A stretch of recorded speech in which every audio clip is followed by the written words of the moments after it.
এক গ্রামে থাকতো এক মেয়ে, নাম ছিল মাইমুনা।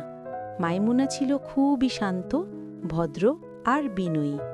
সে প্রতিদিন ভোরে উঠে ফজরের নামাজ পড়ত।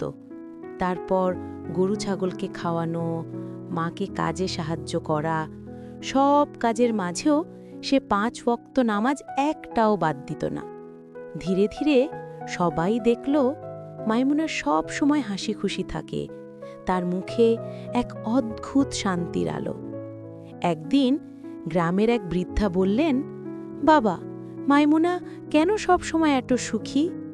মাইমুনা মৃদু হাসি দিয়ে বলল, আমি নামাজে আল্লাহর সঙ্গে কথা বলি, আর সেই কথা আমার মনকে শান্তি দেয়।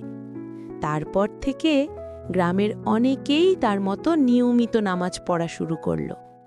গ্রামটা যেন ধীরে ধীরে বদলে গেল। ঝগড়ার বদলে হাসি, রাগের বদলে দোয়া। শেষে সবাই বলতো, মাইমুনা শুধু নামাজ পড়ে না, সে আমাদের মনকে